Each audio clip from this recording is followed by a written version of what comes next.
सहनाववतु सहनौ भुनक्तु सह वीर्यं करवावहै तेजस्विनावधीतमस्तु मा विद्विषावहै।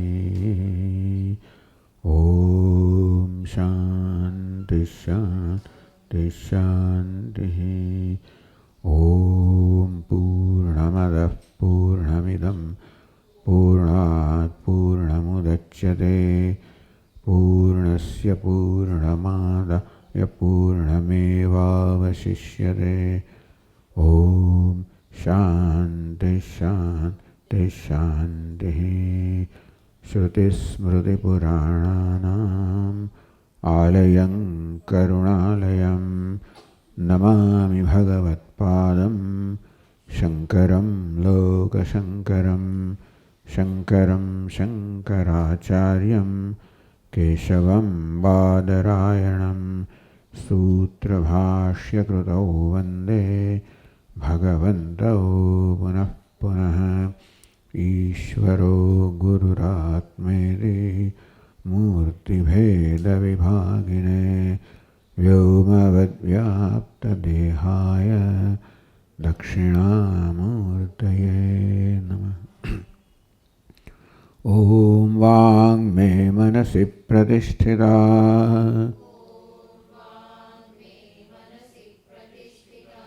मनो मे वाचि प्रतिष्ठितम्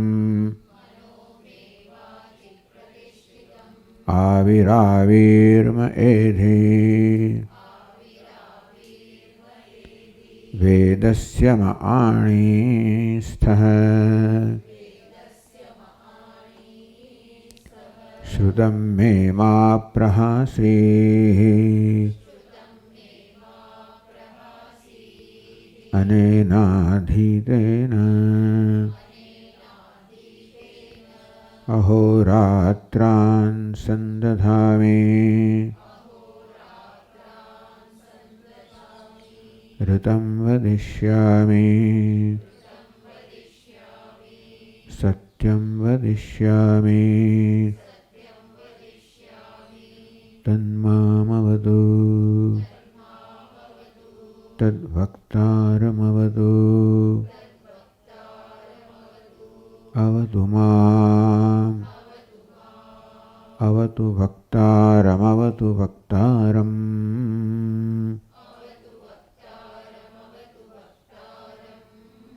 ॐ शान्ति शान्ति शान्तिः।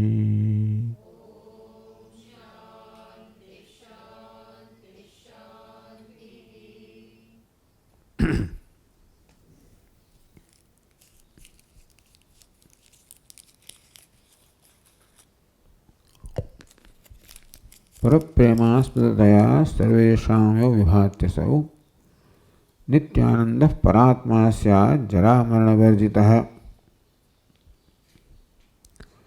सर्वेषां यो परप्रेमास्पदतया विभाति બધા જ માટે જે પરમ પ્રેમના આસ્પદ રૂપે વિષય રૂપે ભાસે છે અર્થાત બધા જ જેને પરમ પ્રેમ નિર્વિશેષ નિરુપાધિક બિનશરતી પ્રેમ જે બધાના નિરુપાધિક પ્રેમનો આશ્રય છે બધાના પ્રેમનો ગ્રાહક છે ભોગતા છે બધાના પ્રેમને પ્રાપ્ત કરનાર છે નિરતિશય પ્રેમના असौ नित्यानंद है। आ आनंद नहीं पण नित्य आनंद है। એવું ક્યારે પણ ન બને કે આત્મા પ્રેમનો વિષય ના હોય અને પરમ પ્રેમનો વિષય ના હોય। ક્યારેક માણસે પોતાના માટે તિરસ્કાર થતો હોય દ્વેષ થતો હોય પણ એ તો ઉપાધિ માટે હોય છે। આમ કદાચ દેહ માટે માણસ મરવાની ઈચ્છા થતી હોય પણ એટલે કારણ કે આત્મા માટે પ્રેમ છે એને ખરેખર આનંદ આત્મા માટે કંઈ દ્વેષ નથી થયો એ દુઃખ માટે પીડા માટે દ્વેષ છે દુઃખ માટે દ્વેષ છે। એટલે આત્માથી મુક્ત થવા માગે દુઃખથી મુક્ત થવા માગે છે એ પણ વાસ્તવમાં તો આત્માનો પ્રેમ જ દર્શાવે છે। માટે નિત્ય આનંદ બધા જ માટે સારો ખરાબ, સુખી દુઃખી, મનુષ્ય, દેવ, ગંધર્વ, તિર્યક જે કોઈ હોય, જીવ માત્ર માટે આત્મા હંમેશા નિરત છે. દરેકને જીવવું જ હોય છે, દરેકને સુખી જ રહેવું હોય છે. આત્મા સત સ્વરૂપ છે, ચિત્ત સ્વરૂપ છે. દરેકને હોવા માટે પ્રેમ છે, જ્ઞાન માટે પ્રેમ છે, ડાપણ માટે પ્રેમ છે, મૂર્ખતા માટે નહીં, અજ્ઞાન માટે નહીં, સુખ માટે પ્રેમ છે, દુઃખ માટે નહીં. આ રીતે આ સુખની, હવાપણાની, સભાનતાની, જ્ઞાનની ઈચ્છા બતાવે છે કે આત્મા જ ઈચ્છાનો વિષય છે, પ્રેમનો વિષય છે. તો અસૌ નિત્યાનંદ પરાત્મા સ્યાત. આ પરમાત્મા નિત્યાનંદ સ્વરૂપ છે. જરા મરણ વર્જિત, વૃદ્ધાવસ્થા મૃત્યુથી રહિત. કે વૃદ્ધાવસ્થા મૃત્યુ તો ઉપાધિનો ધર્મ છે, એ નિરુપાધિક આત્મા આ સર્વથી રહિત છે. એ પ્રકારે ઇન્દ્ર કહે કે તું મને જાણ. હવે ઉપનિષદનું સમાપન કરતા 46મા પાન પર કહેવામાં આવ્યું ન સાધુના કર્મણા ભૂયાન નો એવ અસાધુના કર્મણા કનીયાન. આ પરમાત્મા એશ પ્રાણેવ પ્રજ્ઞાત્મા આનંદ અજર અમૃત. એ પરમાત્મા ન સાધુના કર્મણા ભૂયાત. એ સાધુ કર્મથી, પુણ્ય કર્મથી એનામાં વૃદ્ધિ થતી નથી. નો એવ અસાધુના કર્મણા કનીયાન. અસાધુ કર્મથી, પાપ કર્મથી એમાં કોઈ પ્રકારનું નુકસાન થતું નથી, એ નીચો થતો નથી, એમાં ક્ષય થતો નથી. પેલી આ વસ્તુ છે. તો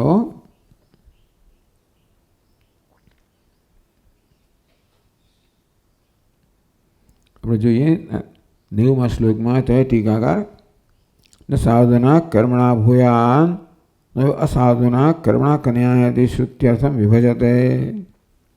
આટલા અંશને સમજાવે છે 90 ને 91મા શ્લોકમાં.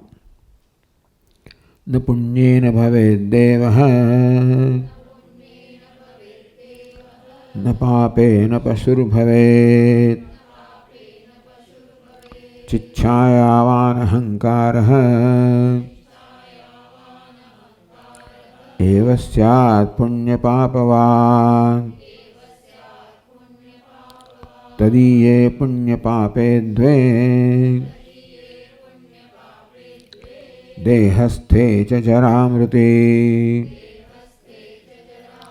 સ્વાત્મન્યારોપયેન્મૂઢઃ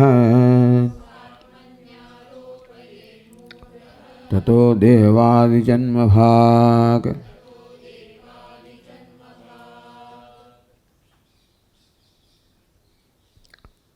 ન પુણ્યેન ભવેદ દેવતા. કોની વાત થઈ રહી છે?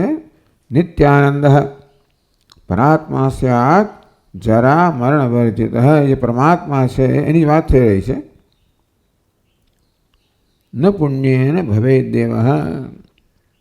પુણ્ય કર્મથી આ પરમાત્મા દેવયોનિમાં જતો નથી. ન પાપેન પશુ ભવેદ. પાપ કરવાથી પશુ યોનિને પ્રાપ્ત થતો નથી.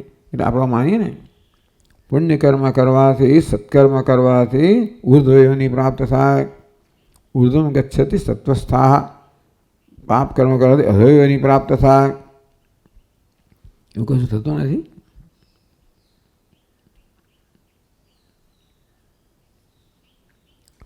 તો કોને આ બધું થાય છે? ચિચ્છાયાવાન અહંકાર એવ સ્યાત પુણ્ય પાપવાન. અહંકાર છે. ચિચ્છાયાવાન એ ચિત્તની છાયા કે પ્રતિબિંબ ગ્રહણ કરનારો,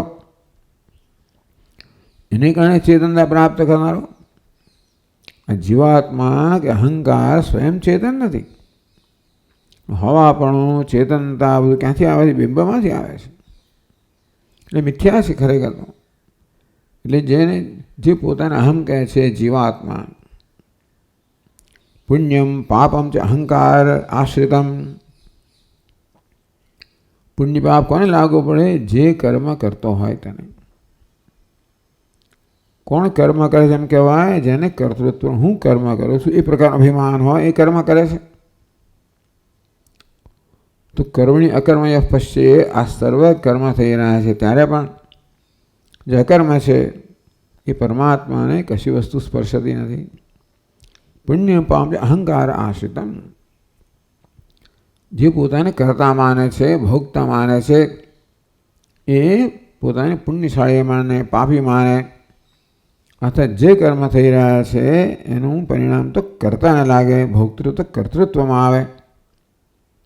તેથી પુણ્ય કર્મથી દેવની પ્રાપ્ત થાય એ પ્રકારનું ફળ પ્રાપ્ત થાય. કોને? કર્મ કરનારને. પાપ કર્મ કરવાથી પશુઓની પ્રાપ્ત થાય એ પણ કર્મ કરનારને. કોને? અહંકારને. તો પુણ્ય પાપ કેમ નથી રાખતું પરમાત્માને? કે પુણ્ય પાપ છે અહંકાર આશ્રિત છે, ચૈતન્ય આશ્રિત નથી. જરા મૃતિશ્ચ સ્થૂલ શરીર આશ્રિતા તદીય પુણ્ય પાપે દ્વે દેહસ્થે ચ ધરામૃતિ. કોણ? ચિત્ત છાયાવાન અહંકાર એવ સ્યાત પુણ્ય પાપવાન. પરમાત્મા પુણ્યવાન, પાપવાન, પુણ્યશાળી, પાપી નથી. તો કોણ પુણ્યશાળી, કોણ પાપી છે? ચિત્ત છાયાવાન અહંકાર એવ.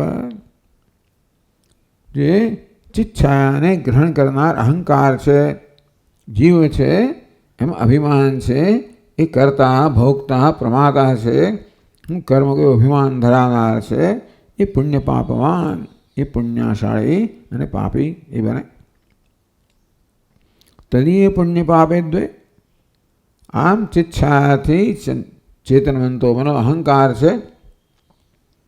અહંકાર કોને કહેવાય? સ્વભાવથી ઉપાધિમાં અહંભાવ કરે. તો કર્મેન્દ્ર અહંભાવ કરવાથી કર્તૃત્વ, જ્ઞાનેન્દ્ર અહંકારથી ભોક્તૃત્વ.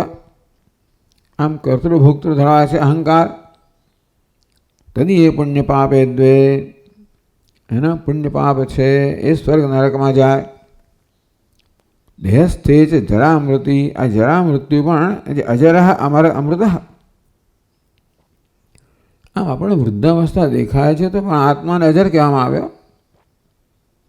મૃત્યુ દેખાય છે અનુભવી તો પણ આત્માને અમૃત કહેવામાં આવ્યો. કેમ? કારણ કે આ જરા અને મૃત્યુ ક્યાં છે? દેહસ્થે. આ દેહ પર કેન્દ્રિત છે, દેહ પર આશ્રિત છે. આત્મા એથી પર છે. તો દેહસ્થે જરામૃતિ સ્વાત્મની આરોપેદ મૂઢ. આ પ્રકારે અહંકારના સ્તરના પુણ્ય પાપ છે અને જ્ઞાનથી આત્મા પર આરોપ કરવામાં આવતો હોય છે. એટલે આત્મા પોતાને પુણ્યશાળી, પાપી માનતો હોય છે. દેહ પર રહેલા જરા મૃત્યુને પણ આત્મા પોતાના પર આરોપ કરે અને પોતાને વૃદ્ધ માને છે, મર્ત્ય માને છે. અંતેથી દેવાદિ જન્મ ભાગ અભિમાનને કારણે આત્મા જાણે કે દેવ, પશુ વગેરે જન્મને પ્રાપ્ત કરનારો બને છે. આ બધું અહંકારના સ્તરે છે, આત્માના સ્તરે નહીં. એટલે કહ્યું ન સાધુના કર્મણા ભૂયાત ન એવું અસાધુના કર્મ કનિયાન. સાધુ કર્મ કરવાથી એનામાં વૃદ્ધિ ન થાય, અસાધુ કર્મ કરવાથી ક્ષય ના આવે. એનો કર્મ કરતો જ નથી. કર્મ તો ફળ આપે છે. જે કોઈ કર્મ કરે એને ફળ મળવું જ જોઈએ. આ કર્મ કરે તો એ ફળ મળતું નથી. એનું તો કર્મ થતું નથી. ટૂંકમાં ચોરી કરવા છતાં એને સજા, ચોરી કરી બહાર નીકળાવી કશું થતું નથી એને. કેમ? કારણ કે ચોરીનો અભિનય છે.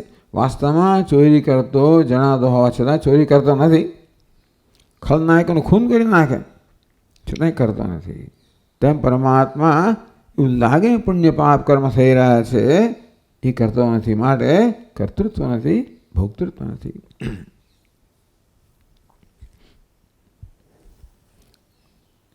સ્વાત્મની આરોવેત મૂળ તત્વ દેવાદિ જન્મ ભાગ. આ પ્રકારે ઉપાધિના ધર્મનો પોતાના બહાર કરીને આત્મા પોતાને કરતા ભોગતા માને છે અને જન્મ અધીન માને છે. એમ કરીને દેવાદિ જન્મ ભાગ દેવ વગેરે યોનિમાં જન્મ પ્રાપ્ત કરે છે. પુણ્યને દેવ જન્મ, પાપેને પશુ જન્મ છે. પાપના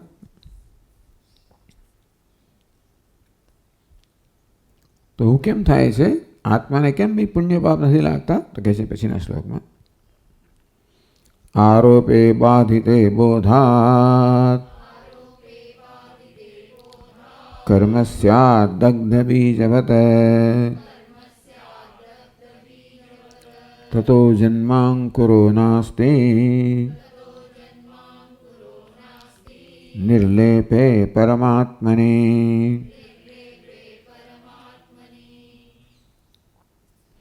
એ દૃષ્ટાંત આપવામાં આવે છે દગ્ધ બીજવત. આમ બીજ તો અંકુર આપવાની ક્ષમતા ધરાવે છે, પણ દગ્ધ શેકી નાખવામાં આવે તો એ બીજ અંકુર ઉત્પન્ન કરતું નથી. આ બધી આગળ ચર્ચાઓ થઈ ગઈ. આત્મજ્ઞાન એટલે બોધાત આરોપે બાધિતે. બોધથી જ્ઞાનથી આરોપ એટલે કે અહમભાવ છે, તાદાત્મ્ય છે, બાધિત થઈ ગયો. અર્થાત દેહ તો રહે, ઉપાધિ રહે, પણ અહમભાવ રહેતો નથી. અથવા બંધન કરનારો અહમભાવ રહેતો એમ કહો. વ્યાવહારિક અહમભાવ રહેતો હોય જ્ઞાનીમાં પણ, એટલે એ પણ ઉપાધિ દ્વારા વ્યવસ્થિત વ્યવહાર કરતો હોય તો માત્ર અભિનેતા જેવી રીતે પોતાના વેશ દ્વારા તાદૃશ અભિનય કરતો હોય તે પ્રકારે, પરંતુ જેને પોતાની આ પ્રકારે સ્વરૂપની સભાનતા છે એ કરતો જણાય છતાં પણ કરતો નથી. અન્ય દ્રષ્ટિએ કરતો જણાય, પોતાની દ્રષ્ટિએ કર્મ કરતો નથી. એટલા માટે કર્મ નથી કરતો, માટે એને કર્મનું ફળ નથી. કર્મ સ્યાદ દગ્ધ બીજવત આરોપે દેહબોધાત બાધિતે. બોધને કારણે પોતાના વેશ સાથે હવે તાદાત્મ્ય કરતો નથી. એટલે કર્મ તો વેશના સ્તરે જ થઈ રહ્યા છે અને તેથી કર્મ કરતો નથી, માટે કર્મફળ પ્રાપ્ત. સરળ વસ્તુ એ છે. આને ચર્ચા કરીએ આપણે કે કર્મનો સ્વભાવ બદલાઈ જાય એમ કહેવા કરતાં એ કર્મ કરતો જણાય પણ કર્મ કરતો જ નથી, માટે એને ફળ નથી મળતું. જ્ઞાન કશું પરિવર્તન ના લાવે. જ્ઞાન તો પ્રકાશ હોય એના માટે પ્રકાશિત કરે. તો જ્ઞાન અગ્નિ આ કર્મને બાળી નાખે એવું કહેવાય કદાચ કર્મના વાસ્તવિક સ્વરૂપ પ્રગટ કરે. એવું કર્તૃત્વ છે જ નહીં. આમ કર્તૃત્વ ભ્રમ છે એ બાધિત થઈ ગયો. એટલે કે કામ ચલાવવું કર્તૃત્વ રહે તો પણ હવે બંધન કરનારું કર્તૃત્વ નથી. કારણ કે અભિનેતામાં કામ ચલાવવું પણ કર્તૃત્વ હોય, ઉપાધિમાં અહમભાવ હોય તો જ એ પોતાનો અભિનય કરી શકે. પણ અભિનય કરે ભિખારીનો તો પણ એને પોતાના સ્વરૂપની સભાનતા છે એટલે બાધિત થઈ ગયો. સ્વરૂપની સભાનતાના કારણે ભિખારીપણું ભાસે છે, બાધિત થઈ ગયું.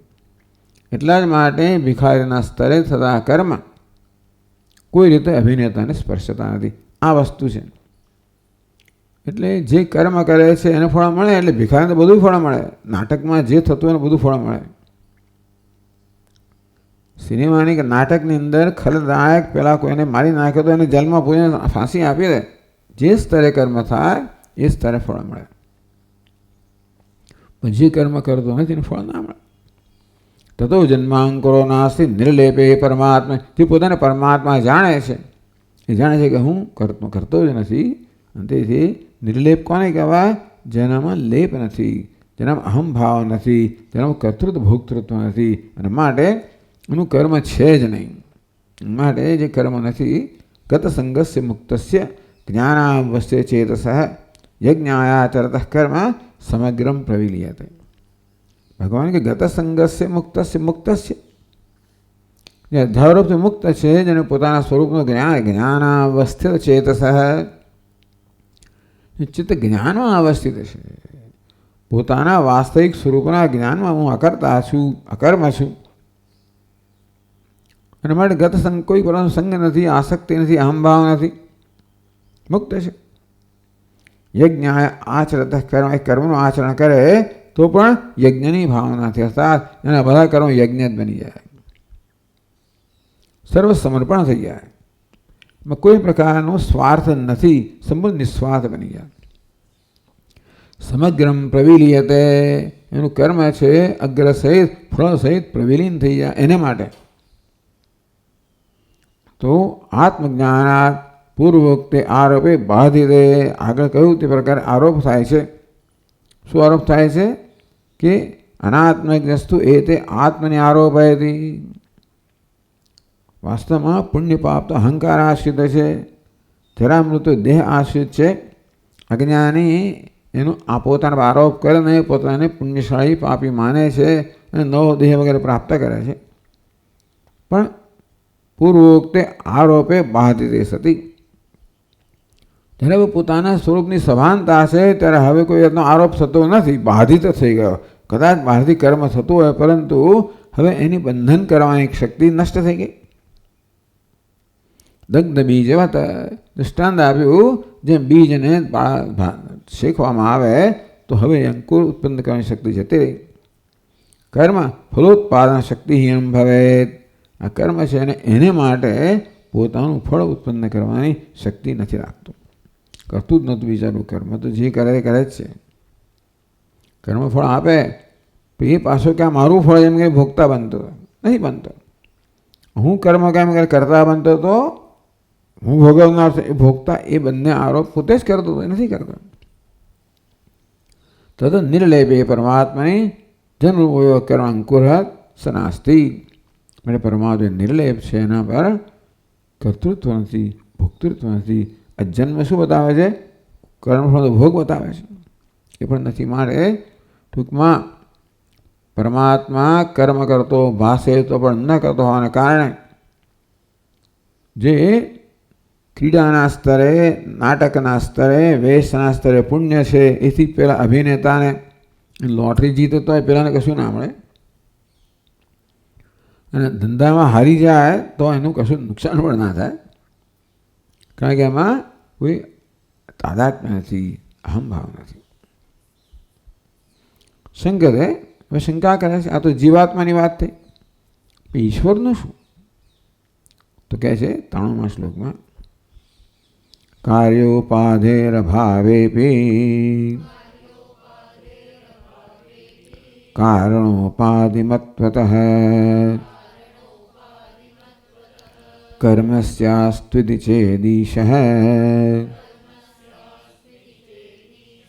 કર્માધ્યક્ષો ન કર્મકૃત.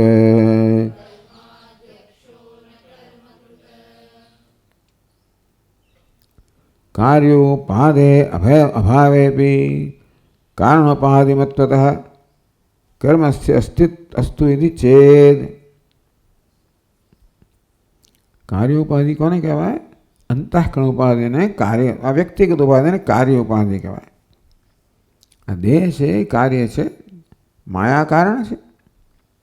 તો પરમાત્મા આત્મા જે માયારૂપી ઉપાધિ ધરાવે તેને કારણ ઉપાધિ, એટલે કારણરૂપી ઉપાધિ ધરાવનાર પરમાત્મા. કારણોપાધિ ઈશ્વર, કાર્યોપાધિ હવે જીવ. એ પરમાત્મા કાર્યરૂપી વ્યક્તિગત ઉપાધિ ધરાવવાના કારણે જીવ કહેવાય છે. એ પરમાત્મા કારણથી સમષ્ટિ માયા ઉપાધિના કારણે ઈશ્વર કહેવાય છે. આમ ઉપાધિને કારણે એક જ પરમાત્મા બે આ પ્રકારના નામ પ્રાપ્ત કરે છે. જીવ ઈશયો વેશધિ ભેદા. આમ વેશને કારણે આ પ્રકારનો ભેદ છે જીવ અને ઈશ્વરમાં. સત સ્વભાવ હતો, વાસ્તવમાં તો વસ્તુ એક જ છે. તો કારણોપાધિમત્વ, તો ભાઈ ચાલો આપણે વાત કરી કે આત્મા જ્યારે કાર્ય ઉપાધિ ધરાવતો હોય ત્યારે તો એને કર્મનો લેપ લાગતો નથી. એ આત્મા જ્યારે કારણોપાધિ ધરાવતો હોય, ઈશ્વર હોય,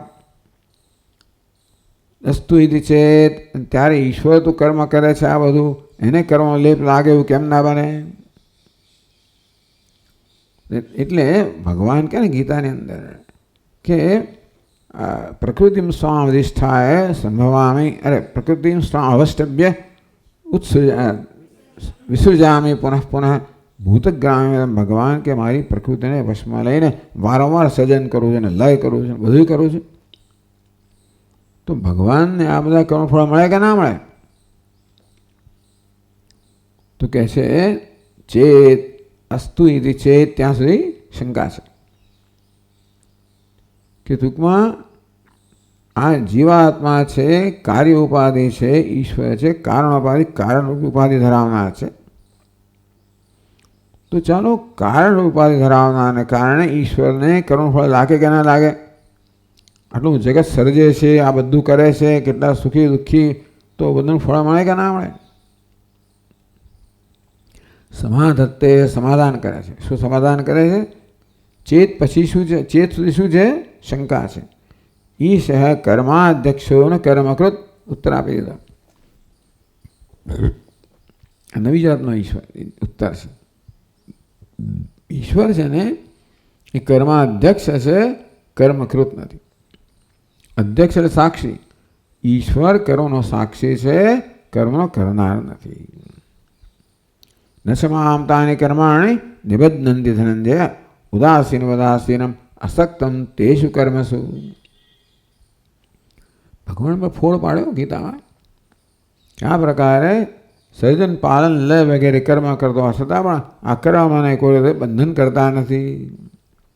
કેમ નથી? ઉદાસીન ઉદાસીનમ, ઉદાસીન રહેલો છું, કોઈ પક્ષ ધરાવતો નથી, કોઈ એજન્ડા નથી. ઉદાસીન કોને કહેવાય? જેને કોઈ એજન્ડા નથી, પ્રયોજન નથી, કશું સિદ્ધ કરવાનું નથી.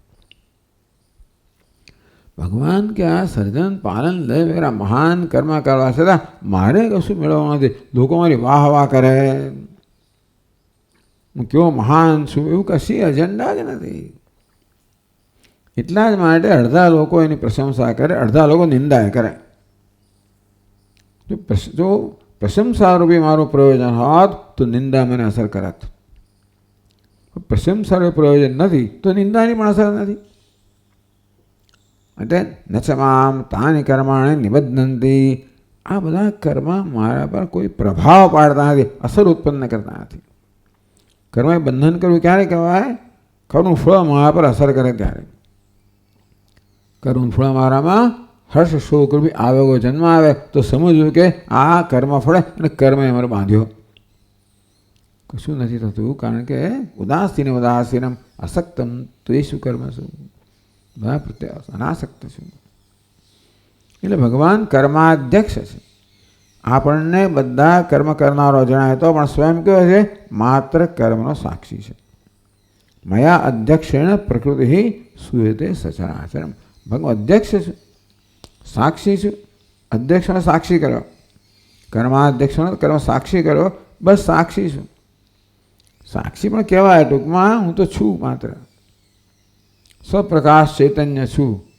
હેતુ નાને અને કૌંતે, બસ આ હેતુથી જ આ બધું થાય છે. ટૂંકમાં મારામાં કોઈ પ્રકારનો કશું જ નથી. ટૂંકમાં હોવું બસ એટલું જ મારું અંદર છે. હોવું તો સ્વાભાવિક છે ને, મારામાં કોઈ કર્મ નથી. આ હોવામાં કોઈ કર્મ નથી, ભાસવામાં કર્મ નથી. કારણ કે ટુ બી આ છે ને એ કેવું છે? બધા ક્રિયાપદ કોને કહેવાય? કોઈ ક્રિયા હંમેશાનો નિર્દેશ કરનારા હોય એને ક્રિયાપદ કહેવાય. ખાવું, પીવું, ચાલવું ને બધું શું છે? ક્રિયાપદો છે. બધી ક્રિયા દર્શાવે છે. હોવું એ પણ ક્રિયાપદ છે ને. ટુ બી અસ પણ ક્રિયાપદ છે, કોઈ કર્મ નથી. અસ્તિ ભાતિ પ્રિયમ, કોઈ ક્રિયાપદ કહેવાય પણ ક્રિયા વગરના પદ છે. તેથી કશું કરતો નથી.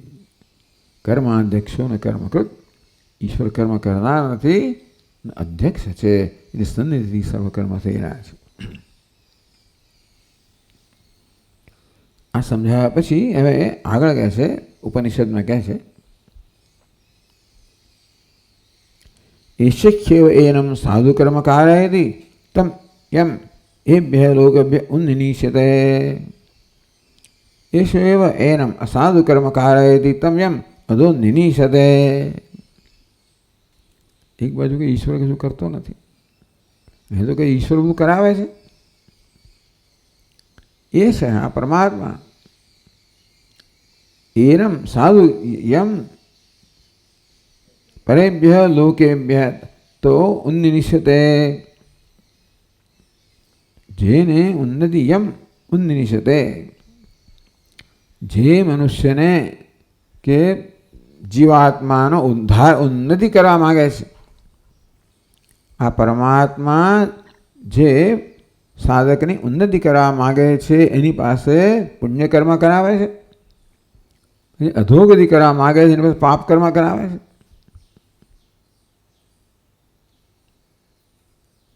હા આવું કહેવામાં આવ્યું.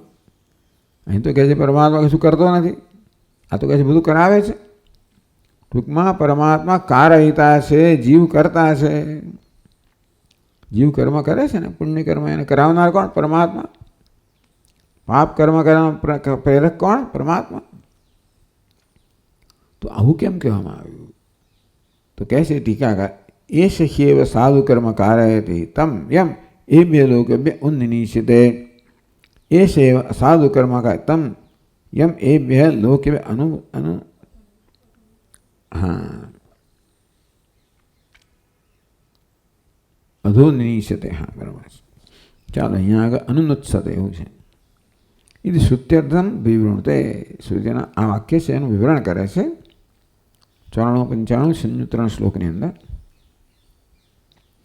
કારયિત્વા પુણ્યમેવ કર્તારમ સ્વર્ગમાપયેત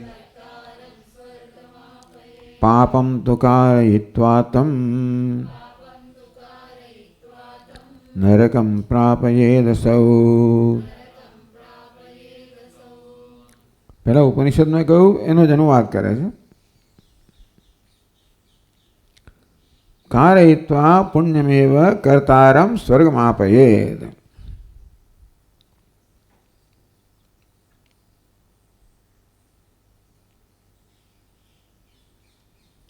તો પુણ્યમેવ કારયિત્વા કે એશ પણ એવો છે. એશ પુણ્યમેવ કારયિત્વા. આ કોઈ પાસે પુણ્ય કર્મ કરાવીને કર્તારમ સ્વર્ગમ આપે, એને એ કર્મ કરનારને સ્વર્ગ પ્રાપ્ત કરાવે છે. પાપમ તુ કારયિત્વા, બીજો હોય એને પાપ કરાવીને નરકમ પ્રાપયેદ સૌ, બીજાને નરક પ્રાપ્ત કરાવડાવે. આવું દેખાય છે આપણને. લોકો જાણે કે પ્રેરાઈને કર્મ કરે છે, પાપ કર્મ કરી નાખે, ભાન હોય નહીં ને આમ પુણ્ય પાપનું બધી વ્યવસ્થા દેખાય છે. કોણ કરાવે છે? બીજું કોણ કરાવે? ઈશ્વર જ કરાવે ને. તો પુણ્યમ એકમ પાપે અપરમ, પુણ્ય એકમ પાપે અપરમ તે પ્રેરત ઈશ્વરસ્ય.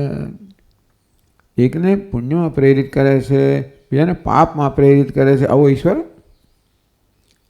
વૈષમ્ય આપદેતી. આ ઈશ્વર કેવો થયો? વિષમ થયો, પક્ષપાતી થયો. પેલાને પક્ષપાત કરીને પુણ્ય કરાવડાવે, આના પ્રત્યે દ્વેષ રાખીને પાપ કરાવડાવે. અને શું કહેવાય? વિષમતા કહેવાય. બધા પ્રત્યે સમાન નથી. ન શંકનીયમ. આ પ્રકારે શંકા ન કરવી જોઈએ. તો કેમ ન કરવી જોઈએ? તો બીજા શ્લોકમાં કહ્યું પર્જન્યવત પ્રેરકત્વાત ન પર્જન્યવત પ્રેરકત્વાત નાસ્ય વૈષમ્યમાપયેત શાલ્યાદીન બહુધા વૃષ્ટિ વર્ધયેદ વિષમાપિનો.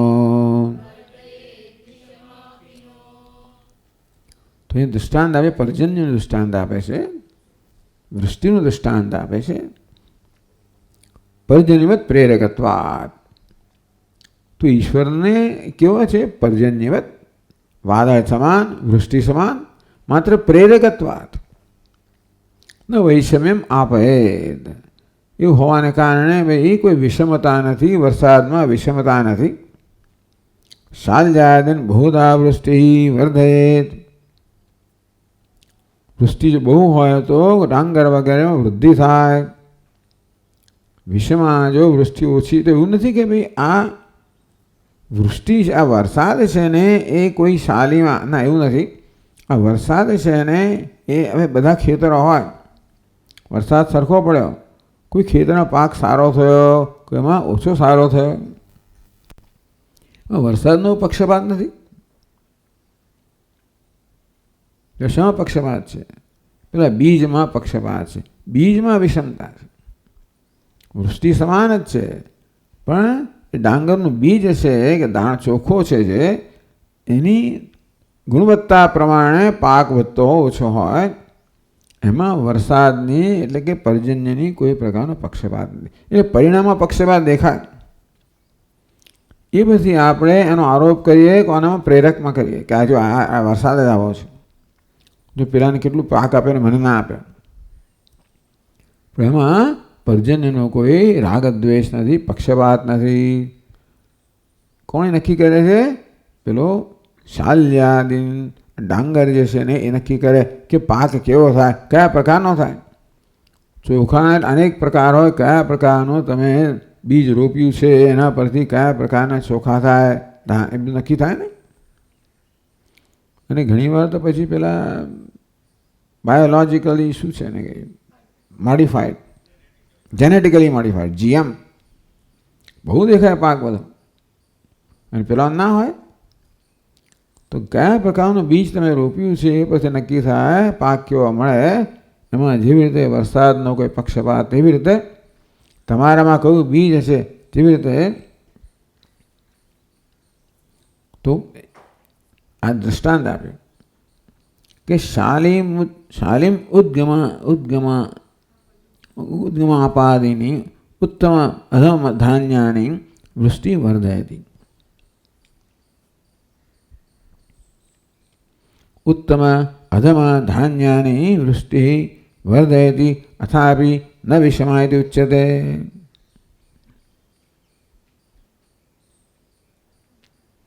તો આ પ્રકારે વૃષ્ટિ બધા પ્રકારની વૃદ્ધિ કરે, પણ ઉત્તમ હોય કે અધમ હોય એને કારણે વૃષ્ટિમાં કોઈ પ્રકારની વિષમતા નથી. યેન યાદૃશમ બીજમ ઉત્તમ તસ્ય તાદૃશમ બીજમ અભિવર્ધતે. જેણે જે પ્રકારનું બીજ રોપ્યું હોય એ પ્રકારનું બધી વૃદ્ધિ તો કરે છે. વૃષ્ટિ શું કરે? જેવામાં વૃદ્ધિ કરે. પણ જેવું બીજ હોય એ પ્રકારની વૃદ્ધિ હોય. એ વસ્તુ વૃષ્ટિ નક્કી ના કરે, એ તો બીજ નક્કી કરે. એવમ ઈશ્વરસ્ય તત્તત્પૂર્વક પૂર્વકર્માનુસારેણ પ્રેરિતત્વાદ નસ્ય વૈષમ્ય ગંધોપી. તે રીતે જીવોમાં પુણ્ય પાપની વિષમતા જણાય છે, ઈશ્વરને કારણે નથી. તો કહે છે પછીના શ્લોકમાં ઉત્તમાધમ ભાવોત્ર તત્તદ બીજેન કારિતઃ તારતમ્યમ ચ જીવેષુ સ્વસ્વવાસનયા કૃતમ. ઉત્તમ અધભાવ અત્ર તત્તદ બીજેન કારિતઃ. આ બીજ કેવું છે પરથી વૃદ્ધિ તો બધાને કરાવે જ છે, આ વરસાદ કે પર્જન્ય, પણ કોની કેટલી વૃદ્ધિ થાય એ બીજથી નક્કી થાય. અને તેથી એ વિષમતા ક્યાં છે? બીજમાં છે. વિષમતા પર્જન્યમાં નથી. તારતમ્ય જીવેશું સ્વસ્વવાસનયા કૃતમ. તેવી રીતે આ તારતમ્ય ક્યાં છે? વિષમતા ક્યાં છે? પોતપોતાની વાસનામાં, પોતપોતાના સંસ્કારમાં તારતમ્ય છે. ઈશ્વર તો બધાને સમાન રીતે પ્રેરણા કરનારો હોય. વીજળી તો એક જ હોય ને. કયા પ્રકારનું ઉપકરણ છે એ પર નક્કી થાય કે અભિવ્યક્તિ કેવી હોય. એક જગ્યાએથી પ્રકાશ રૂપે, બીજી જગ્યાએથી ગરમી રૂપે, ત્રીજી જગ્યાએથી શીતળતા રૂપે, અને જો ધ્યાન ના રાખો તો ઝાટકા રૂપે.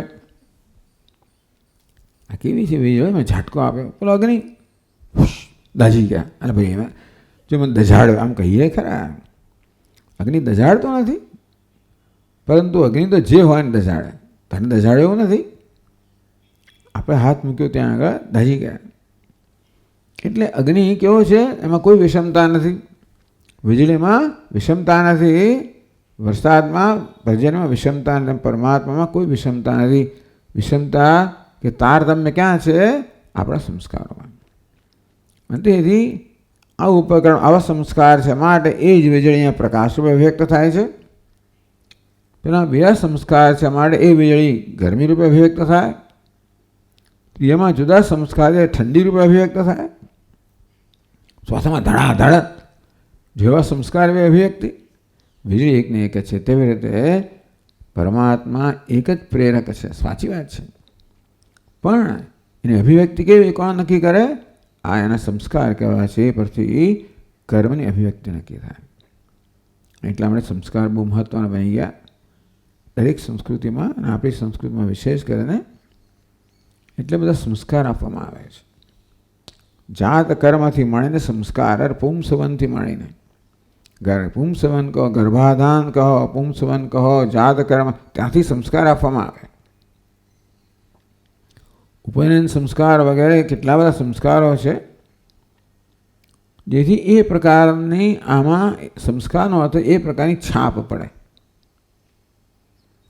એ ભલે પોતાને ગમે તે માનતો હોય, રખડી ખાતો હોય, બાળકો તો રખડી જ ખાતા હોય ને, જેમ જેમ ખાતા હોય જેમ જેમ બ્રહ્મચારી શું કહ્યું એટલે હવે બધું નિયંત્રિત થઈ ગયો. હવે એને વેદ પાઠ કરવો પડે, સંવિધાન કરવું પડે, આ કરવું પડે, આ ખવાય ના ખવાય, ઉપવાસ જે કરવું તે કરવાનું હોય. સંસ્કાર પાડ્યા, કરવું હોય કે ના કરવું હોય એટલે ત્યાં જ મોકલી આપે. એ બધા કરતા હોય, એ કરે. એમ કરવાથી સંસ્કારમાં પરિવર્તન આવે. એટલે કે નવા સંસ્કાર છે જેમ જેમ પ્રબળ બનતા જાય તેમ તેમ પહેલાં જૂના સંસ્કારની અસર ક્ષીણ થતી જાય. આ છે આપણામાં પરિવર્તન લાવવાની પ્રક્રિયા. દરેક જણ સંસ્કાર લઈને આવ્યું હોય, એ પ્રકારે કર્મ કરતું હોય, એ પ્રકારે વર્તન કરતું હોય, પણ એટલા મૂલ્ય આપવામાં આવ્યા, બધું આપવામાં આવ્યું કે ભાઈ આ નવા સંસ્કાર પાડતું. એટલે પ્રયત્નપૂર્વક એ સંસ્કાર પાડવામાં આવે અને દીર્ઘકાળ પાડવામાં આવે. જરાક વાર પછી પહેલાં સંસ્કાર જતા ના રહે તો ધીમે ધીમે ધીમે જૂના સંસ્કાર ક્ષીણ થાય, નવા સંસ્કાર પ્રબળ બને અને વ્યક્તિત્વમાં પરિવર્તન આવે. એ પ્રકારે એ પરિવર્તન લાવવું આપણું કામ છે. અંતઃકરણ શુદ્ધિ કહેવામાં આવી. પણ એટલે વિષમતા શાસ્ત્રમાં નથી, વિષમતા ગુરુમાં નથી. જેવા જેના સંસ્કાર એ પ્રકારે શિષ્ય ગ્રહણ કરે. જેવું પાત્ર આપણું હોય એટલું આપણે જળ ગ્રહણ કરી શકીએ જળાશયમાંથી. એમ કે ગુરુઓને એ લોકો છૂટા કરી દીધા. ટૂંકમાં નહીં તો બધા તો ત્યાં આવો કેવા ગુરુને આવું કેવું શાસ્ત્ર કે ભાઈ પાત્રતા પર આધારિત છે. એટલે બધા ગુરુ કે મહાન છે એવું કહેવાનું નથી. કહેવાનો ભાવ થાય છે કે એક જ હોય તોય પણ ભિન્ન ભિન્ન પ્રકારના, એક જ માતા પિતાના જુદા પ્રકારના સંતાનો હોય છે ને. એક જ ગુરુના ભિન્ન ભિન્ન પ્રકારના શિષ્યો હોય છે દુનિયાભરમાં છે બધે જ. કારણ કે દરેક પોતે સંસ્કાર લઈને આવે છે.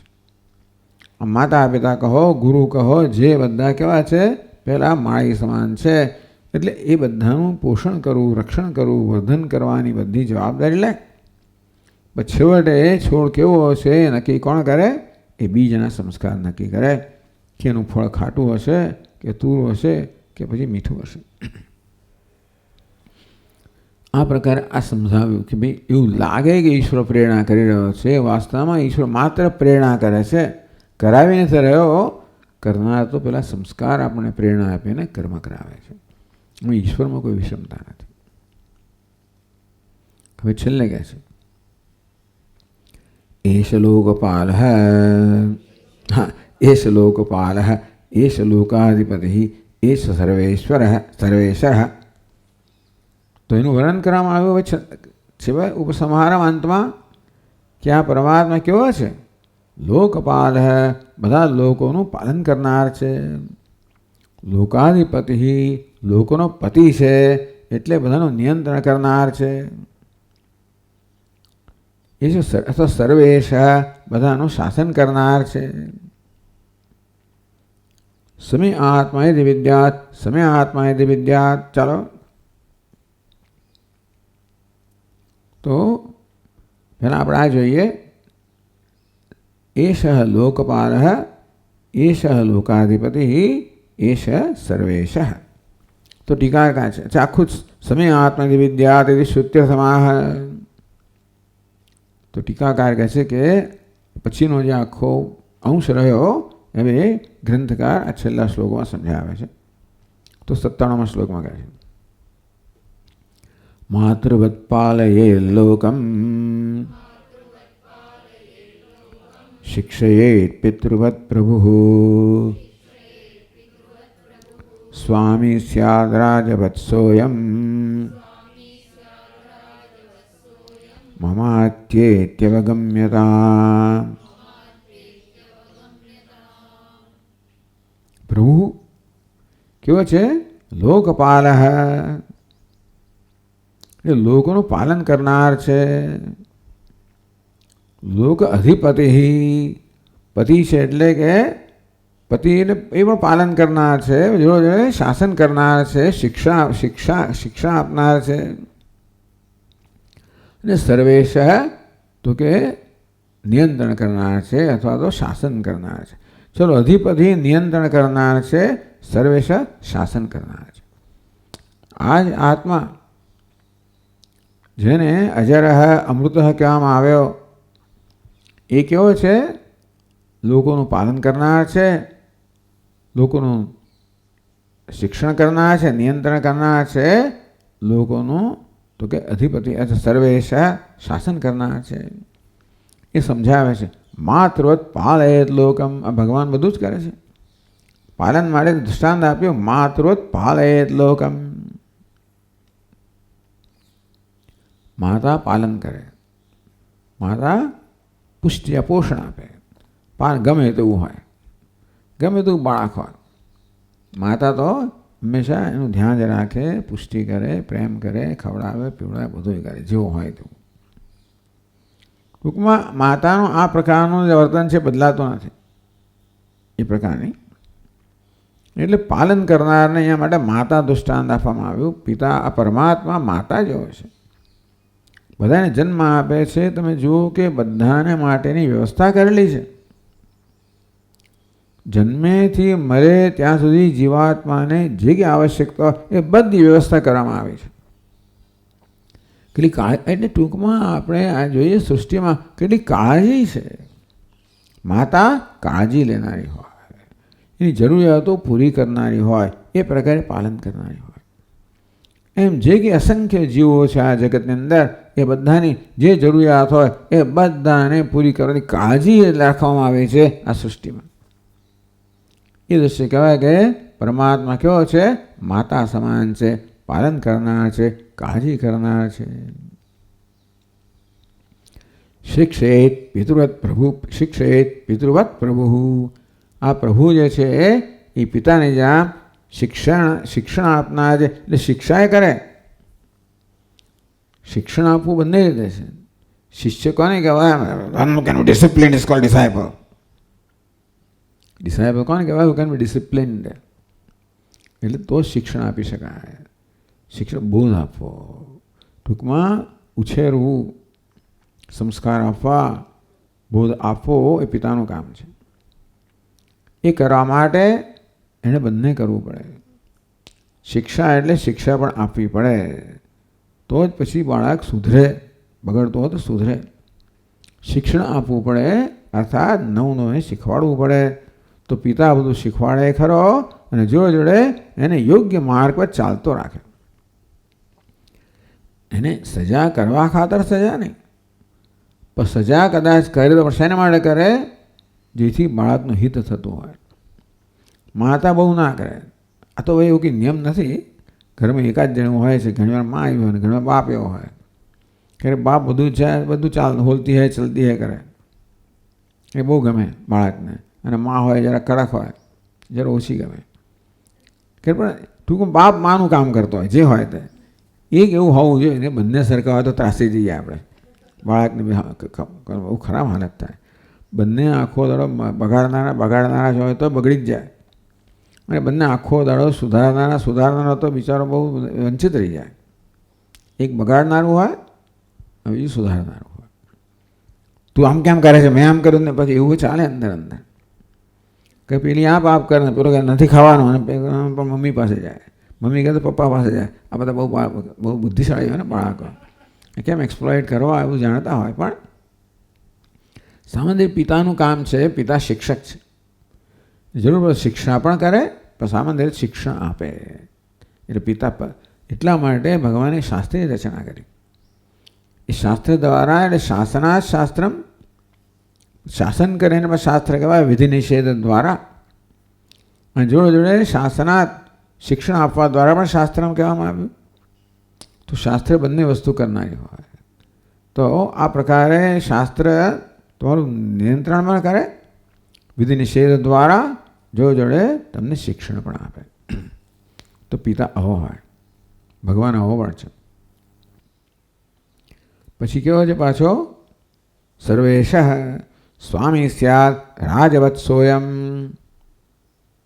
તો રાજાની જેમ એ સ્વામી પણ છે, શાસન કરનાર છે, બધાને નિયંત્રણમાં રાખનાર છે. રાજા શિક્ષણ આપે એના કરતાં વ્યવસ્થા જાળવવી રાજ્યમાં એનું કામ છે. અને માટે જે વ્યવસ્થાની વિરુદ્ધમાં હોય એને સજા કરવી અને વ્યવસ્થાનું પાલન કરતો હોય એને ઇનામ આપવું, આ એનું કામ છે. નિગ્રહ અનુગ્રહ એ રાજાનું કામ છે. શિક્ષણ આપવું એ પિતાનું કામ છે. પાલન કરવું એ માતાનું કામ છે. આપણે સૃષ્ટિમાં બધી વસ્તુ જોઈએ છે. ભગવાન પાલન પણ કરી રહ્યો છે, શિક્ષણ પણ આપી રહ્યો છે અને શાસન પણ કરી રહ્યો છે. આ કયા સ્તરે છે? બધું માયાના સ્તરે, ઉપાધિના સ્તરે.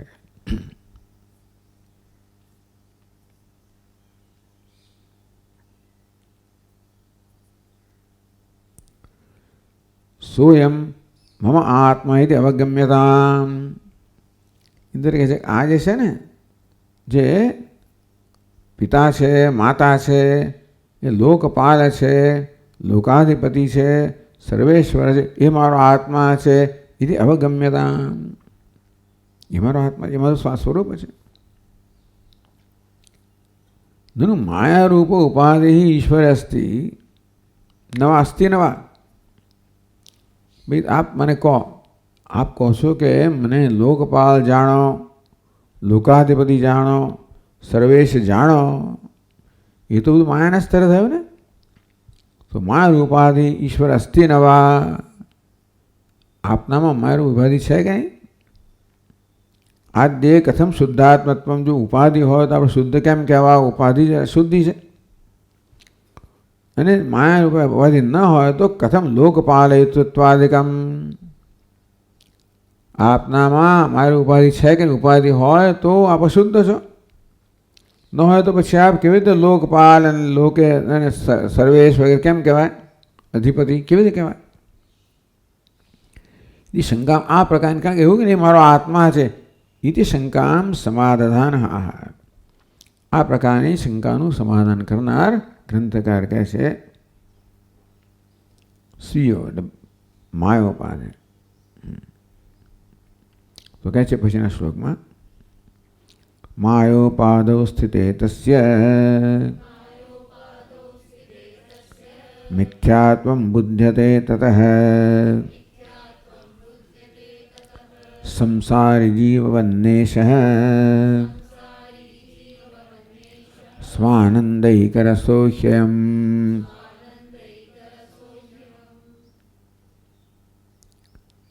સ્વીય ઉપાદૌ માયા ઉપાદૌ અસુ મિથ્યાત્વ. માયા ઉપાધિ છે ખરી ભગવાનની, પણ જીવમાં ને ઈશ્વરમાં આટલો ફેર છે.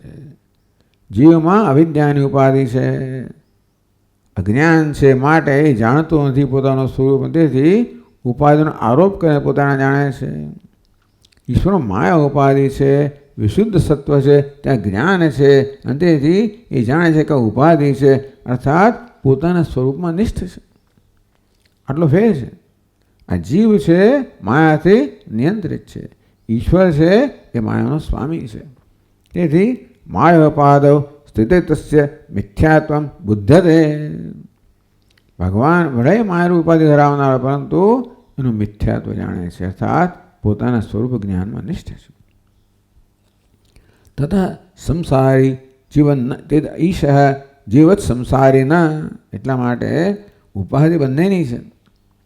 આપણે માનીએ કે ઉપાધિ હોય, જેમ કે જીવાત્મા હોય એટલે માણસ અશુદ્ધ જ હોય. ઉપાધિ અશુદ્ધ બનાવે આત્માને. તો કે નહીં, કઈ ઉપાધિ એના પાછળ રાખે છે? આ માયા ઉપાધિ છે એ કોઈ રીતે અશુદ્ધ ના બનાવે, એ વિશુદ્ધ સત્વ ઉપાધિ છે. ઈશ્વર આ બધું કરે છે, અભિનેતા કરતો હોય, જાણે એનું મિથ્યાત્વ જાણે, અસરકારક રીતે કરે તે બધી ઈશ્વર મિથ્યાત્વ જાણે છતાં અસરકારક રીતે એ લોકપાલ છે, લોકાધિપતિ છે, સર્વેશ છે, અને છતાં કેવો છે? નિત્ય શુદ્ધ બુદ્ધ મુક્ત છે. અતઃ ઈશા જીવત ન સંસારી, માટે ઈશ્વર જીવની જેમ સંસારી નથી. આ બધું કરતો જણાય છે તો પણ કેમ? સ્વાનંદૈક રસોખ્યમ હિ યતઃ અયમ આનંદૈક રસ. કારણ કે ભગવાન, આ બહુ મહત્વની વસ્તુ છે, ભગવાન આનંદ એક રસ છે. આનંદ એક રસ હોય ત્યાં આગળ કોઈ પ્રકારની એજન્ડા ના હોય. આનંદ હોય, પૂર્ણતા હોય, ત્યાં કોઈ પ્રકારનું પ્રયોજન ના હોય. અર્થાત આ બધું કરવા દ્વારા ઈશ્વરનું કોઈ પ્રયોજન સિદ્ધ કરવાનું નથી. એટલે એનું જે કર્મ હોય તદ્દન પૂર્ણ નિષ્કામ કર્મ હોય. માટે કોઈ પ્રકારની કામના કહો, કોઈ પ્રકારની અશુદ્ધિ કહો, એને સ્પર્શે નહીં. એટલે સ્વાનંદૈક રસોક્ષયમ. તે જ પ્રકારે જીવાત્મા પણ જ્ઞાનથી જ્યારે પોતાને સ્વાનંદિક રસે જાણે તો એવો જ બની જાય. એટલે એ સ્તરે તો જીવાત્મા અને ઈશ્વરમાં એક જ થઈ જાય કે સ્વાનંદિક રસોયમ. તો જીવાત્મા પોતાને એક રસે જાણે તો એ પણ આ પ્રકારે કહ્યું તે પ્રકારે કર્મના બંધન મુક્ત, કાંઈ કર્તૃત્વ મુક્ત થઈ જાય. એ જાણે કે વેશ તો મિથ્યા છે, સર્વ વેશના સ્તરે થઈ રહ્યું છે, મને હું કંઈ કરતો નથી. અને તેથી ઈશ્વર એવો છે, નિત્ય મુક્ત છે, માટે બધું કર્મ કરતો જણાય છતાં પણ એ કોઈ રીતે જીવની જેમ બંધનમાં નથી, સંસારી નથી.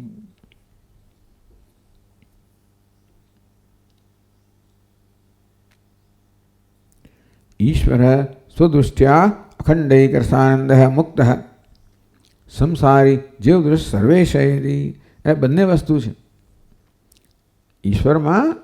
એટલે પેલા ભિખારીમાં બે વસ્તુ છે, ધનવાન પણ છે અને ભિખારી પણ છે.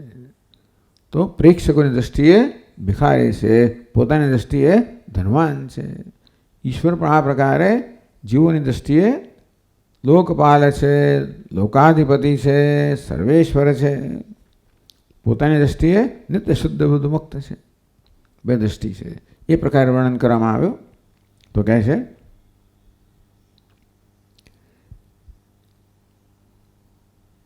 અખંડૈક રસાનંદ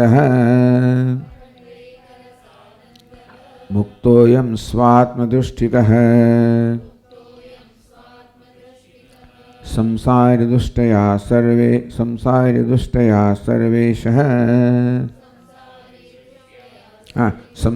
દુષ્ટ્યા સર્વેશ ઇતિ વિદ્ધિ પ્રતર્દન.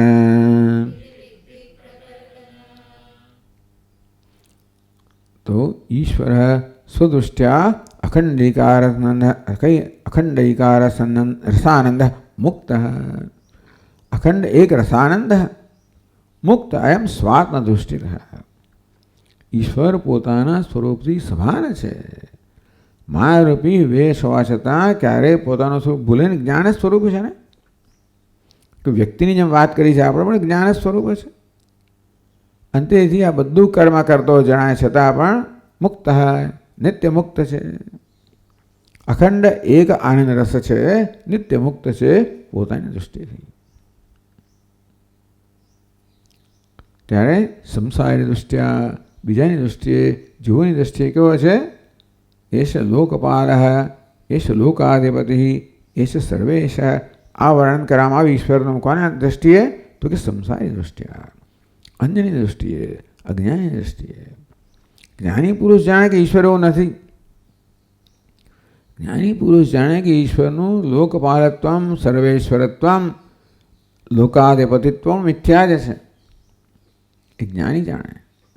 પણ અજ્ઞાની હોય એને વાસ્તવમાં લોકાધિપતિ માને, લોકપાલ માને, સર્વેશ્વર માને. એ સંસારી અજ્ઞાની દૃષ્ટિથી છે. એટલે વિદ્ધિ પ્રતર્દન. હે પ્રતર્દન, આ પ્રકારે તું મને જાણ કે સોપાધિક હું આ પ્રકારનો છું, નિરુપાધિક હું આ પ્રકારનો છું. આ બંને રીતે જાણ. એટલે આત્માનું નિરુપાધિક જ્ઞાન તો પ્રાપ્ત કરવું જોઈએ, જોડે સોપાધિક જ્ઞાને પ્રાપ્ત કરવું, ઈશ્વર બંને રીતે જાણવું જોઈએ. એ પ્રત્યર્દન આ પ્રકારે જાણ તો બધું જ જાણે છે. એતદ બુદ્ધા બુદ્ધિમાન સ્યાત કૃતકૃત્યશ્ચ ભારત. તો આ પ્રકારે જાણવાથી એ કહે છે, પછીના શ્લોકમાં કહે છે ઇતિ પ્રતર્દન પર ઇન્દ્રવાક્યમ ઇદમ. આ ઇતિ વિધિ પ્રતર્દન, આ ઇન્દ્રવાક્ય અહીં પૂરું થાય છે. પછીનું વાક્ય ઇન્દ્રનો નથી એ કહેવાનો ભાવાર્થ છે. અત્યાર સુધી ઇન્દ્રનો ઉપદેશ છે, ઇન્દ્રનું વાક્ય છે. પછીનું વાક્ય છે એ તો ગ્રંથકારનું છે. તો કહે છે ઇન્દ્રાનુગ્રહતસ્તો ભૂત કૃતકૃત્ય પ્રતર્દનઃ એતદ્વ્યાખ્યાનતસ્તુ સ્યાत्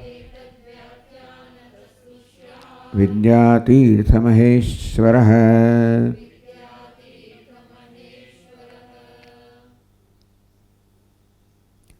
હવે આ ઇન્દ્રાનુગ્રહત અભૂત પ્રતર્દન ઇન્દ્રાનુગ્રહ કૃતકૃત્ય અભૂત. આ એમણે પોતાની જાતે કહ્યું. ઉપનિષદમાં એવી જાતનો અહેવાલ નથી કે આ ઉપદેશ પ્રાપ્ત કર્યા પછી પ્રતર્દનનું શું થયું. ક્યાં ક્યાંક અહેવાલ મળે, જેમ કઠોપનિષદ અહેવાલ મળે કે નચિકેતા મુક્ત થયો, વિજરહ વિમૃત્યુ. છંદોગ્યમાં કહેવામાં આવ્યું તદ્ધિ વિજ્ઞો તદ્ધિ વિજય, એને જ્ઞાન પ્રાપ્ત થયું. આમ ક્યાં ક્યાં કહેવામાં આવે છે, કોઈ જગ્યાએ કહેવામાં નથી આવતું. પ્રશ્નોપનિષદમાં પણ શિષ્યોના કથન નક્કી થયું કે ભાઈ એ લોકોને જ્ઞાન પ્રાપ્ત થયું. અહીં કહ્યું નથી. ક્યાંક કહેવામાં આવે, ક્યાંક કહેવામાં ના આવે. પણ આ ગ્રંથકાર કે હું જાણું છું કે આ ઉપદેશથી પ્રતર્દન કૃતકૃત્ય અભૂત. ઉપદેશથી પ્રતર્દન કૃતકૃત્ય થયો. કેમ? ઇન્દ્રાનુગ્રહત. આ ગુરુ છે ને જરા જુદી કક્ષાના છે. ઇન્દ્ર ગુરુ છે.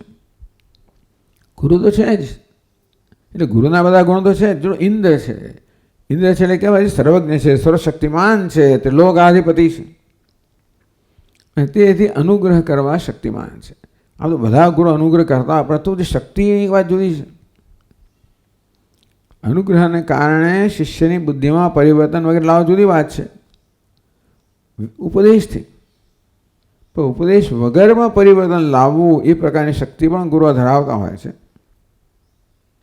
કે પોતાની દૃષ્ટિથી, સ્પર્શથી, ફલાણા આ કરી એવી જાતના આપણને અહેવાલો મળતા હોય છે કે ગુરુ આ પ્રકારે પોતાની શક્તિથી શિષ્યમાં પરિવર્તન લાવે. એટલે ઇન્દ્ર છે એટલે આપણે ઇન્દ્રાનુગ્રહ. પ્રતર્દન તો આપણે શંકા હતી પ્રારંભમાં કે અધિકારીત્વ ધરાવે છે કે ઇન્દ્રને શંકા હતી. પણ એટલે વર પ્રદાન કરવા હિતતમ કહેવાય. હિતતમ છે એનો ઉપદેશ ઇન્દ્રએ પ્રતર્દનને કર્યો અને સાથે સાથે એનો અનુગ્રહ પ્રાપ્ત થયો. પ્રતર્દનને ઇન્દ્રનો અનુગ્રહ પ્રાપ્ત થયો. એની શક્તિને કારણે જે કોઈ પણ પ્રકારની ઉણપ કે ત્રુટિ પ્રતર્દનમાં હોય એ ત્રુટિ પણ ઇન્દ્રિય પૂરી કરી હશે. બધા ગુરુઓ ના કરી શકે, પણ સમસ્ત ગુરુઓ કરી શકે કે પોતાના શિષ્યની ત્રુટિને પણ દૂર કરી શકે. એવા અહેવાલો મળતા હોય છે. તો માની લઈએ કે ઇન્દ્રના અનુગ્રહથી અર્થાત પ્રતર્દનમાં જે કંઈ ત્રુટિ હશે એ પણ દૂર થઈ ગઈ હશે અને તેથી પ્રતર્દને જરૂર આ જ્ઞાન પ્રાપ્ત થયું હશે. એટલે કૃતકૃત્ય અભૂત. કૃતમ કૃત્યમ યેન સ, જે કંઈ કરવાનું છે બધું થઈ ગયું. જે કરવાનું છે એટલે શું? જે પામવાનું છે પામી લીધું, જાણવાનું છે જાણી લીધું. ટૂંકમાં જીવનમાં કંઈ કરવા માગતા હો, પામવા માગતા હો, જાણવા બીજું કરવાનું જીવનમાં આ જ છે ને. ઈચ્છા શક્તિ છે, ક્રિયા શક્તિ છે, જ્ઞાન શક્તિ છે. જાણવા માગે, રચવા માગે, પામવા માગે. આ બધી ઈચ્છાઓ પૂરી થઈ ગઈ. કેવી રીતે પૂરી થઈ ગઈ? અખંડૈક રસાનંદોહમિતિ. અખંડ એક રસ આનંદ છું. આ જ્ઞાનથી સર્વ ઉણપ દૂર થઈ ગઈ.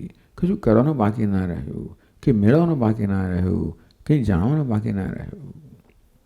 આ પ્રકારની પ્રતિજ્ઞા બધા શાસ્ત્રોમાં થયેલી જ છે. અને તેથી એક જ્ઞાનેન સર્વ જ્ઞાનમ યદ જ્ઞાત્વા નેહ ભૂયન્યત જ્ઞાતવ્યમ અવશિષ્યતે. જે જાણ્યા પછી અહીં કંઈ જાણવાનું બાકી નથી રહેતું, તો કંઈક કરવાનું બાકી ના રહે. એતદ બુદ્ધવા બુદ્ધિમાન સ્યાત કૃતકૃત્યસ્ય ભારત. ભગવાન કહે કે આ જ્ઞાન પ્રાપ્ત કરે અને મનુષ્ય કૃતકૃત્ય બને.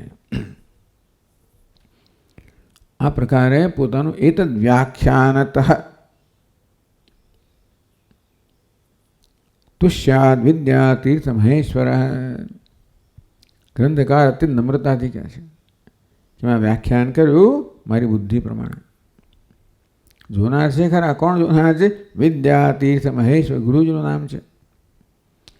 હવે મહેશ્વર પણ નામ છે કે વિદ્યા તીર્થ રૂપી મહેશ્વર, કે વિદ્યા તીર્થના રૂપમાં મહેશ્વર પણ કહેવાય.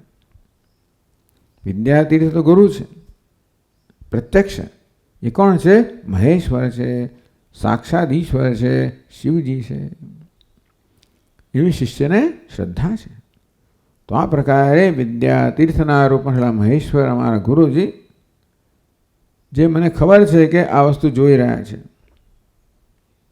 અને એમને સંતોષ થાવ કે મેં મારા શિષ્યને જે કંઈ બધું જ્ઞાન આપ્યું એનું આ પરિણામ છે, અને તેથી એમને સંતોષ થાવ. તો પછી મેં એમને તો કે મારું ઋણ ચૂકવ્યું કહેવાય. ગુરુનું ઋણ ચૂકવવાનું, ઋષિનું ઋણ ચૂકવવાનું, જે કે આપણે પ્રદાન કર્યું હોય એનો આત્મસાત કરવા દ્વારા. તમે જે વ્યાખ્યાન કર્યું એ દ્વારા મારી સમજ પ્રગટ થઈ છે. હું ઉપનિષદ કેવું સમજ્યો છું એ પ્રગટ થયું. તો ગુરુ પ્રસન્ન થાવ, અર્થાત મારી સમજ બરોબર હોય, મારી સમજ ગુરુને પસંદ કરો. મારી સમજ જોડે આ વ્યાખ્યા સમજ હોય, સાથે સાથે સાથે એ સમજને શબ્દોમાં વ્યક્ત કરવી અગત્યનું છે. તો આથી તુષ્યાદ વિદ્યાતીર્થ મહેશ્વર. આ વિદ્યાતીર્થ મહેશ્વર અમારા ગુરુજી તુષ્યાદ સંતુષ્ટ થાવ, એ પ્રકારની આશા વ્યક્ત કરે છે. કે જોડે જોડે પ્રાર્થના પણ કરે છે કે સંતુષ્ટ થાવ, અને જોડે જોડે બધા સાધકો સંતુષ્ટ થાવ, એ પ્રકારની પણ પ્રાર્થના છે, આશીર્વાદ પણ છે એમાં. इति श्री विद्यारण्य मुनि विरचिते कौशितकी ब्राह्मणोपनिषद विवरणे इंद्र प्रथम संवाद नाम अष्टमोध्याय. इंद्र प्रथम संवाद रूपी 8मो विवरण तो आ है, पण उपनिषद में 8मो अध्याय कहेवामां आव्यो. એટલે 8મો અધ્યાય છે કે પહેલો અધ્યાય છે એ પણ પ્રશ્ન ઘણા લોકો. અને પહેલો અધ્યાય એટલે આગળના 7 અધ્યાયને એક ગ્રંથ માનવામાં આવે, તો જેને વિદ્યા પ્રકાશ કહેવામાં આવ્યો. અને પછીના અધ્યાય જે 13 અધ્યાયને અનુભૂતિ પ્રકાશ કહેવામાં આવે. એ પ્રકારે 2 વિભાગ છે ગ્રંથના, એવું આ ટીકાકારે કહ્યું. એ રીતે જોવા જેવા બીજો ગ્રંથ હોય તો પહેલો અધ્યાય થવો જોઈએ, 8મો અધ્યાય છે. પણ અહીંયા નીચે પાદોદમાં લખ્યું તાંજાવુર સરસ્વતી પુસ્તકાલય સ્થિત પુસ્તકાલયસ્થ તાલપત્રમય કોશે. તો તાંજાવુરમાં સરસ્વતી મહાપુસ્તકાલયમાં તાલપત્ર છે, જેમાંથી આ ગ્રંથ પ્રાપ્ત થાય છે. ઘણી જગ્યાએ છે એમાં. અત્ર અનુભૂતિ પ્રકાશે પ્રથમોધ્યાય એવું કહ્યું. એ ગ્રંથમાં આ પ્રકરણના અંતમાં કહેવામાં આવ્યું, ઇતિ આ પ્રકારે અનુભૂતિ પ્રકાશમાં પ્રથમ અધ્યાય પૂરો થયો. પૂર્વાધ્યાયંતે છે એ વિદ્યા પ્રકાશ સપ્તમો અધ્યાય.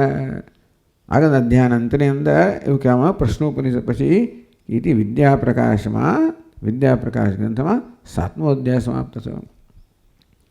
એવું ત્યાં કહેવામાં આવ્યું. એટલે તેન અસ્ય દસમાભિ, એટલે અમે પ્રથમ પદ્ય વિવરણાસરે અભિહિતમ આદિત્ય સપ્તાહના, તો અમે પહેલા પદ્યના વિવરણમાં કહ્યું હતું કે આગળના 7 અધ્યાય છે એને વિદ્યા પ્રકાશ કહેવામાં આવે છે. પછીના અધ્યાયને અનુભૂતિ પ્રકાશ કહેવામાં આવે છે. એ દૃઢીકૃતમ, એ કહે છે કે આ ગ્રંથમાં જે તાલપત્રમાં લખ્યું છે અમારા અભિપ્રાયને દૃઢ કરે છે, એવું પોતે કહે છે. તો આ રીતે આપણું ઉપનિષદ અધ્યયન પૂરું થયું.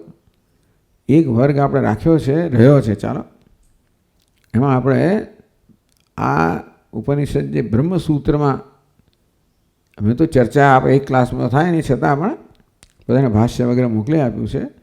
તો આ છેલ્લા ક્લાસમાં આપણે એ બ્રહ્મસૂત્રની કંઈક ચર્ચા કરશું. એટલા જ માટે કેવી રીતે બ્રહ્મસૂત્ર હોય છે એ આ ગ્રંથોની સ્વતંત્ર વ્યાખ્યારૂપ હોય છે. ત્યાં સૂત્રકાર અને ભાષ્યકાર મળીને કેવી રીતે આને સમજાવે છે એ આપણે જોવા મળે. અને જેટલો સમય છે એ આપણે એ પ્રકારે એનો ઉપયોગ કરશું. ઓમ પૂર્ણમદ પૂર્ણમિદમ પૂર્ણાત પૂર્ણમુદચ્યતે પૂર્ણસ્ય પૂર્ણમાદાય પૂર્ણમેવાવશિષ્યતે. ઓમ શાંતિ શાંતિ શાંતિ. શંકરં શંકરાચાર્યં કેશવં બાદરાયણં સૂત્રભાષ્યકૃતૌ વંદે ભગવन्तौ પુનઃ પુનઃ. ઈશ્વરો ગુરુરાત્મેતિ મૂર્તિભેદવિભાગિને વ્યોમવદ્વ્યાપ્તદેહાય દક્ષિણામૂર્તયે નમઃ. ઓમ શાંતિ શાંતિ. હરિ ઓમ. શ્રી ગુરુભ્યો નમઃ. હરિ ઓમ.